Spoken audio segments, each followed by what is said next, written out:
à l'attaque de Tessie contre les soldats maliens, j'aimerais savoir qu'est-ce qui explique la région des attaques djihadistes depuis quelques semaines. Eh bien écoutez, pour vous répondre, Sosten, nous sommes avec Seydi Kaba. Bonjour Seydi Kaba. Bonjour.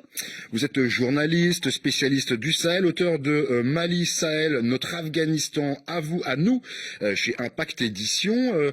C'est vrai que les mouvements djihadistes reprennent de plus belle leurs attaques dans cette fameuse zone des trois frontières. Oui, c'est tout à fait exact. Il faut situer peut-être par pédagogie la zone des trois frontières. Elle se situe aux confins du Niger, du Burkina Faso Et du Mali. et du Mali, naturellement. Et cette zone de trois frontières est aujourd'hui justement l'objet de plusieurs attaques. Il y a plusieurs facteurs en fait qui peuvent être convoqués pour expliquer cette recrudescence des attaques. Je m'en tiendrai à trois facteurs principaux. Le premier, c'est que comme on sait, depuis la décision, depuis la brouille et la rupture entre la France et le Mali, Barkhane a quitté cette zone de trois frontières, a rétrocédé un certain nombre d'emprises. Et malheureusement, les parties qui ont été abandonnées, qui ont été quittées par Barkhane, qui ont été rétrocédées, n'ont pas été suffisamment occupées par les forces armées maliennes, en dépit des efforts louables qui ont été faits. On sait que le Mali, c'est 1 240 000 km², à peu près 2 fois et demi la France, donc c'est vaste. Et toutes ces emprises n'ont pu être occupées. Et comme on dit souvent, la nature a horreur de vide. Dès que Barkhane est parti, les groupes djihadistes se sont mis à occuper ces parties, à devenir de plus en plus actifs. Il y a un deuxième facteur, c'est que l'État islamique au Grand Sahara, qui est le pavillon de l'enseigne terroriste la plus présente dans cette zone, a reçu récemment du renfort venu de Libye, a reçu du matériel, a reçu des hommes, et a ajouté à son aguerrissement. Cela explique aujourd'hui la multiplication des attaques. Et on prête d'ailleurs à l'État islamique, on tient l'État islamique responsable de l'attaque qu'il y a eu à Tessit. Mais ça, justement, c'est une des questions de Sosten. Sont-elles le fait des mêmes groupes, ces attaques? Vous avez parlé de l'État islamique dans le Grand Sahara.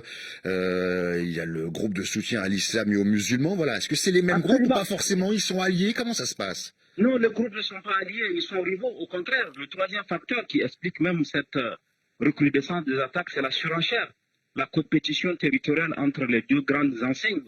Comme on sait, il y a l'État islamique au Grand Sahara dont j'ai parlé. Il y a la Jamia Nusra al-Islam ou al-Muslimin, qui est le groupe de soutien à l'islam et aux musulmans, qui est l'autre enseigne rivale. Le JNIM en arabe, oui. Le JNIM, qui est également l'autre enseigne rivale. Et ce sont ces deux grandes enseignes, ces deux grands pavillons, qui aujourd'hui compétissent, qui aujourd'hui surenchérissent dans l'occupation territoriale.